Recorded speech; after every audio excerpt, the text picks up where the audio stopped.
Matthew 24 is the most complete prophetic overview that Jesus gave. And so basically, when Jesus came, what we see by looking at the drone view are a lot of things that are going on the earth that were not going on in the first century, or the second century, or the third century, or the fourth century. And though all times the church is supposed to be ready at any moment for his coming, these trends, we can call them, weren't evident. Now, what we see in Matthew 24 is, in fact, there's two verses I want you to see. Look at verse 8 of chapter 24. It says, all these, and it's a listing of the six events, the wars and the famines and the persecution and all of those things, those six things. All of these are the beginning of sorrows in verse 8. Sorrows, literally birth pangs. If you know anything about birth pangs, the one thing about birth pangs are normally they start far apart and lighter and get heavier and closer until it's paroxysmic. It's birth pangs. And that's what the Lord says. He says you're always going to have all these things. Verse 6, wars and rumors of wars and national conflicts. Actually, verse 7 says ethne against ethne. Ethnic group fighting ethnic group. And it's interesting, the unraveling of so many nations are kind of patchwork quilts of all these different ethnic groups. And the closer we get to the end, the more the quilt unravels. And kingdom against kingdom, it's almost like there's this, balance in the world, but the kingdoms all come loose. And then the famines, so we always have had famines, but they get just stronger and stronger and stronger and more deadly, and pestilences we'll talk about, and on and on. So that's what it says, but keep going down to verse 33. So this is what Jesus says. So you also, when you see all these things, now he says they're trends. He says, look for these things. And when you see them, look what it says. You know that it is near, at the door. That's very interesting. Verse 34, assuredly, I say to you, this generation, what generation? The generation that sees all these things. Interesting.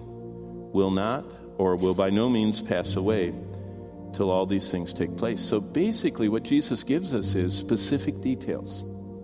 Now, what is the sign, the ultimate sign? Well, it tells, if you've ever wanted to know the sign, Jesus is the sign. Look at, it says in verse 30, then the sign of the Son of Man will appear in heaven, and all the tribes of the earth will mourn. The only sign everyone sees is the sign of the Son of Man. He is the sign.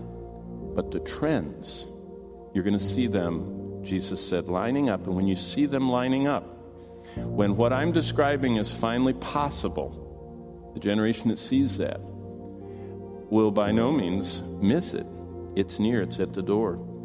And that generation, verse 34, will by no means pass away till all these things take place. So the list of the biblical trends of Christ's return are not actually full-blown till the tribulation time. But you'll see them. You'll see them coalescing. And each of these signs are trends. And the trends are speeding up at the last seconds of the countdown clock of Christ's return. Each day, the prophetic picture that Jesus painted gets clearer.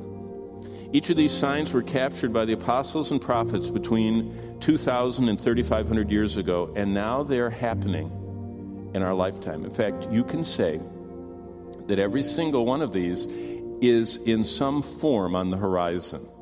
Well, I want to just give you a handful of the precise, clear, specific trends that Christ gave, and just remind you of what they are. And the first one is, Jesus said in Matthew 24, that when you see these things, when you start seeing them, then you'll know it's near, and that generation will see it. So what signs do we see? Number one, Daniel tells us that the end is marked. And go to Daniel chapter 12. Daniel says some very sobering words Jesus cites him in Matthew 24. That's why we're using him.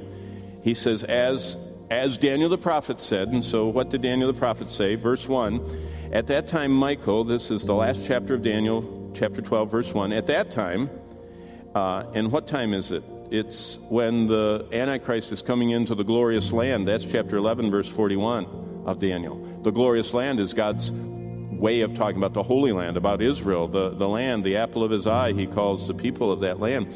But at that time, when, Israel is in the crosshairs of the Antichrist, Michael shall stand up, the great prince who stands watch over the sons of your people. Daniel was a Jew. Michael stands watch over the people. And Michael is still standing watch over him at the end. See, look what it says here. And there shall be a time of trouble such as never was since there was a nation, even to that time. And at that time your people will be delivered, everyone who's found written in the book. This is an end times event. And there's still a nation of Israel. And there's still a Michael standing guard over them at the direct command of God. And so for those that think Israel is finished, God isn't aware of it, nor is his word. Only their traditions are, because they can't figure it out, because many people are still marked by the anti-Semitism of the reformers, and they were. Martin Luther was terribly anti-Semitic, sadly, but all of us have problems. And if God should mark iniquity, none of us would stand, and their problems were far fewer than ours. But it is a sad one that's perpetuated through the denominations. But keep reading to what Daniel says in verse 4. He goes through the resurrection and the verse 3, the rewards. Those who are wise will shine like the brightness, and those who turn many to righteousness. But now look at the trend, verse 4. But you, Daniel, shut up the words and seal the book until the time of the end. Okay, now what is it? How do we know it's the time of the end? Two things. Many shall run to and fro. This is global travel. Look at this. Did you know that 3.8 billion people will fly on an airplane this year? Did you know 1 billion of them will be in America? Doesn't mean there are only 300 and some million Americans. Some of us fly way more than others. But there are 3.8 billion human beings that are running to and fro. Do you understand? This is unbelievable. The same way of travel that was in the Bible times persisted all. Did you know we had no advances in travel from biblical times all the way through the time of Ben Franklin in the American Revolution? Did you know when he solicited the help of France, he went on a sailboat across the ocean? A sailboat. That's how Jesus went around the Sea of Galilee. That's how the Phoenicians took Jonah. Stuff hasn't changed since Bible times. But immediately after that, after the turn of the 1800s, we had the invention of the steam engine and the steamboat and the steam locomotive, and that went right from that into the internal combustion. And then we had all of that, the automotive, and then the Wright brothers took that internal combustion, they made the airplane. And then Goddard made and we all know all that, the rocket. And now we're just traveling. But it isn't just that. Look at the next, the other half. It's actually 4b. It says the global explosion of knowledge. Knowledge would increase, it says. It says, and knowledge shall increase. What's interesting is it's just happening around us. We're not thinking anything about it. We have gone from kilobytes to megabytes to gigabytes to terabytes to petabytes to exabytes. You probably don't even know about those, and zettabytes, and soon we'll be at yottabytes. And they just have to have new names for all these things. And what they're talking about is what they're doing. Did you know that in the last year they calculated this, and they're always behind because knowledge is exploding. But basically 4 years ago, the world produced 4 zettabytes. I had to look that up and count. That's 21 zeros is a zettabyte. Okay? Wow. 4 zettabytes of information in 2013. That's a 1 with 21 zeros. Or, now to put it in terms young people can understand, 304 million years, not hours, of 4K high-def video. 304 million years. That's 24 hours a day, 365, you know? It would be like having an HD movie of the world, you know, in high def for 304 million years of it. Or the equivalent, UCLA said, of every human on earth getting the information of 348 newspapers every day dumped onto them. So, to get a stack higher than me by a couple times of newspapers dropped on you every day is how much information we're producing. And our world is zettabyting. This month we saw the introduction of a whole new generation of computer chips. Each generation is basically doubling, that's the old rule. But the new chip is the AMD Ryzen. It's 14 nanometer architecture. Just in common talk, that means the chip, it's the size of a quarter. That means it's an inch by an inch. In that inch, there are 1 billion lines of information this way and 1 billion lines of information that way. That's an octillion on a quarter. And what's amazing is that Daniel said in Daniel 12:4 that knowledge shall increase. And since 2008, it's doubling. And it's doubling. And it's doubling. It's amazing. Specifically, it was referring to an understanding of Bible prophecy, but it's an increase in scientific knowledge that's implied. And what's amazing is that we are living in the time where we don't even think about it. Let's go to exabytes and yottabytes. It doesn't matter. What else is going on? Well, it says in Luke 21, you should turn there because it's fascinating to think about, especially if you watch the cable news. It says what's going to happen is while people are watching the news, and it's in chapter 21 and verse 25, something is going to start happening. There will be signs in the sun. Aren't we seeing that? I don't know if you pay attention, but I was standing in a gas station. All of a sudden, the ATM machine in the gas station started going, started putting out receipts. Not money, receipts.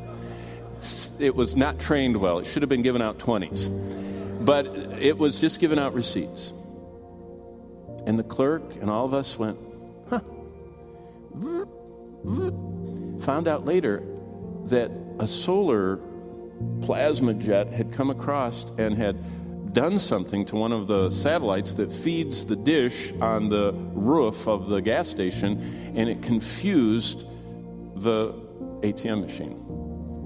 It wasn't anything big, but it was interesting that something from the sun affected us in the gas station. Look what it says in verse 25. It says, and there will be signs in the sun, in the moon, and in the stars, and on the earth, distress of nations with perplexity.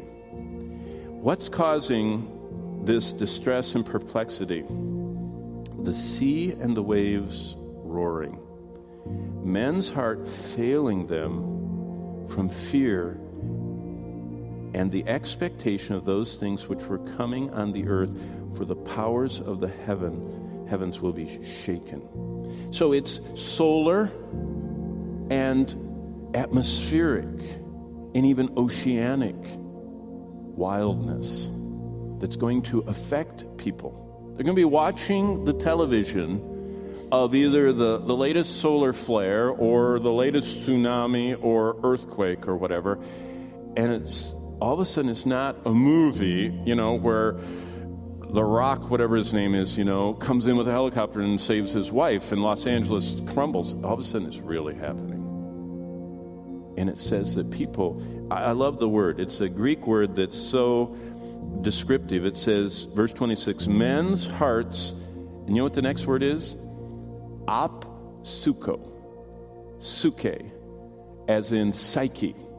It speaks of the non-material part of us, and apo means from. And what it means is their spirits leave them. They die of fright. They just collapse and have a massive heart attack or stroke on the spot and die from fear.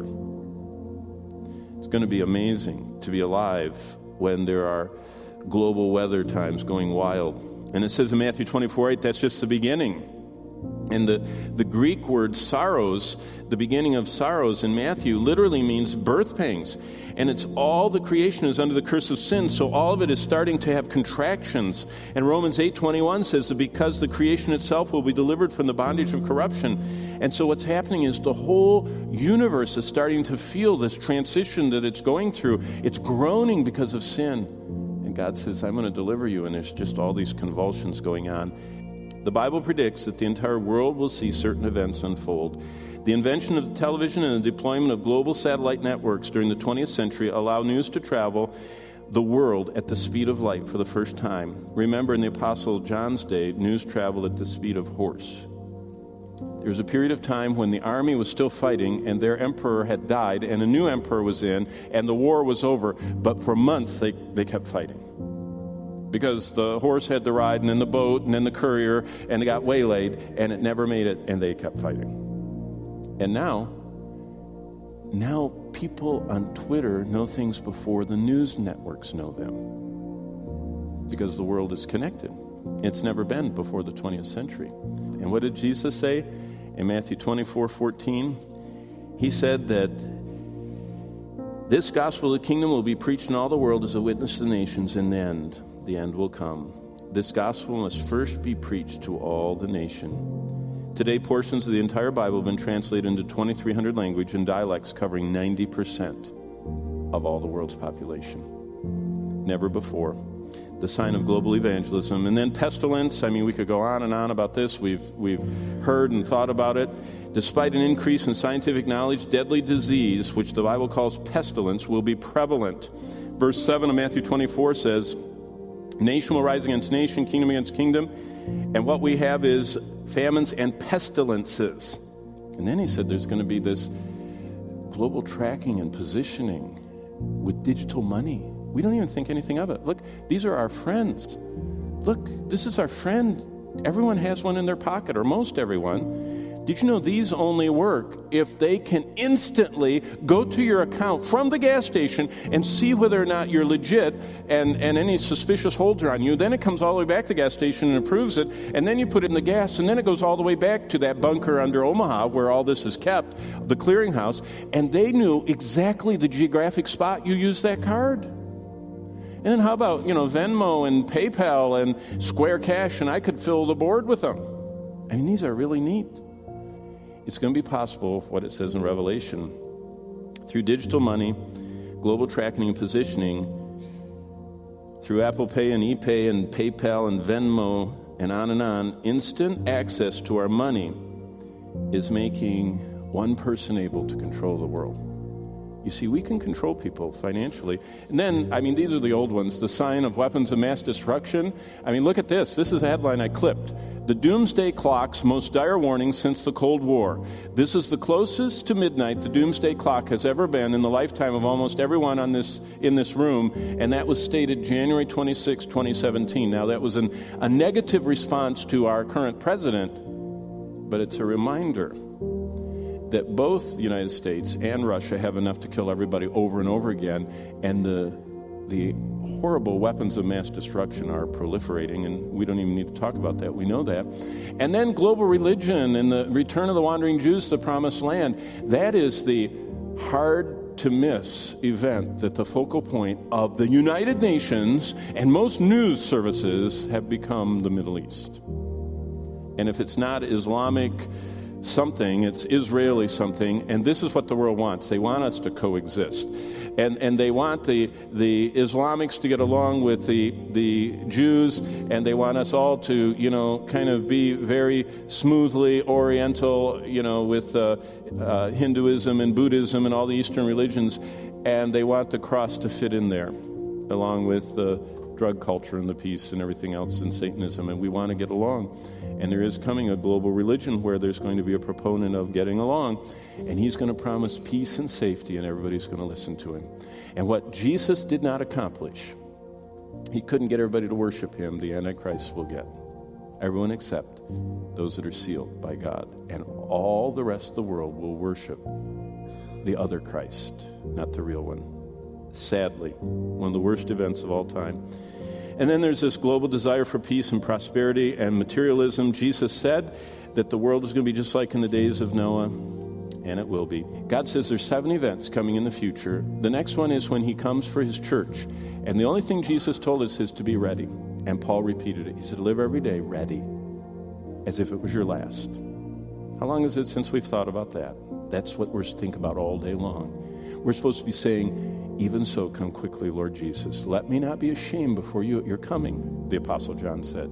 And then comes the judgment seat of Christ. Be holy. Christ will test our lives. Some that turn many to righteousness will shine like the stars forever. And some who don't will be saved. Yeah, so as through fire. The tribulation, be thankful. Christ will keep us from that hour. The second coming, be patient. Christ is going to right all wrongs. Even every ethnic wrong, every environmental wrong, every wrong in this world, all the secret sins and all the wicked things that have gone on. He said, I'm going to right them all. Don't worry. Be patient. Be focused. Christ is going to perfect the earth. Yeah, I've seen so many Christians who are trying to save the earth. Don't worry, Jesus is going to. Okay? He's going to fix it all back. And nothing's going to be polluted, nothing's going to be poisonous, and nothing's going to be bad. And the rivers are going to be life-giving, and the death and destruction is going to roll back, as well as warfare and everything else. Be patient.